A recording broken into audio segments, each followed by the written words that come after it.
Hi guys, welcome to 5 Minute Friday. So today we're going to be talking about lighting. So over my head here, you're going to see my lights. These are Cree LS fixtures. Now I went cheap and then I ended up replacing them with better lights because I was really unhappy with how my original set of lights turned out. So the Cree LS fixtures are available in an 8-foot and 4-foot length.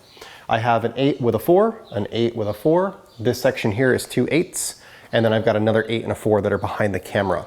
So in total, I have 5 8-foot sections and 3 4-foot sections that light my garage. My garage is a little irregularly shaped, but it's a little over 900 square feet. The 8-foot sections provide 12,000 lumens of light and the 4-foot sections provide 6,000 lumens of light. So in total, I have 78,000 lumens of light, which is a ton. Now, the Cree lights are available with a squared off body, a round lens, and they're also available in 5,000 Kelvin or other light temperatures. I have the 5,000 Kelvin version and I have the squared off ends. Let's talk about what I had previous to this. So before this, when I first moved into the house, there were 3 fixtures in the ceiling that were 2 bulb standard fluorescent light fixtures. And I had one of them that had a ballast failure and I just decided that I wanted something a little bit better. So I went to Harbor Freight and I bought the Braun lights. They're a 4-foot LED, they're 5,000 lumens. I ended up buying 8 of those. So I made a rectangle around this side of the garage with 6 lights, and I did 2 more single lights on the other side just to provide some basic lights. And what I found was the lights were okay for doing paint corrections and doing polishing. You ended up with like hot spots on the car where certain parts of the car were lit a lot brighter than others, and there were lines that you kind of had to look at different angles to see scratches. They were not dimmable. So they were very harsh lights, and when I was in here for a long length of time with them on, my eyes would be sore when I was done, and it was just a very fatiguing experience. When I decided at one point that I was just going to invest. I'm going to invest in some better lights. I was painting the ceiling, I was already redoing a lot of stuff. It's just the time.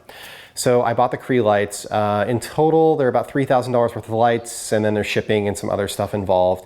But yeah, it was about $3,500 to light this entire garage. But the light that I have now is awesome. It's really well spread out. I don't have a lot of shadows and a lot of sections of cars that are darker or brighter than others. It's really easy to do paint correction. And these are dimmable light fixtures. They use a 0 to 10 volt dimming system, which means that they're compatible with dimmers like a Lutron Vive or like certain Wi-Fi dimmers that exist out there. I did a Wi-Fi dimmer first, and then I ended up going to the Lutron system. So that's really awesome, and it makes it a lot easier for you to just be in here and be doing things other than paint correction, because really I only ever need them at 100% when I'm doing paint correction, but normally I just need them at like 50%. And with the Braun lights, it was kind of all or nothing. One other thing, these lights are very consistent, so all of my sections of light are the same color and the same brightness. With the Braun lights, they weren't. So lower quality LEDs, they tend to run different colors from manufacturer to manufacturer or from run to run. I started off with 4 of the Braun lights. I eventually added 4 more. Same SKU, same store, but the later 4 were a different color than the first 4. And you could very clearly see it. They were probably something like 500 Kelvin off. I'm just gonna show you kind of how I control these. This is where I control them. These are something called a Lutron pico. There is something called a Vive, and the Vive is up in the ceiling that connects to the lights, so they just wire back to the Vive, very easy to install. These are actually wireless controllers. They just happen to be mounted on the wall, but I could literally have these, it could be in my pocket if I want it to be.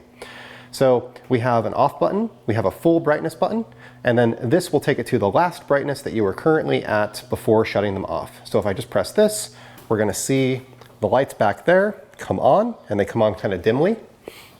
And then I can go up, up, up, up, up, all the way to the brightest setting, or I can back it down little at a time, all the way down to 0, and then eventually I can shut them off.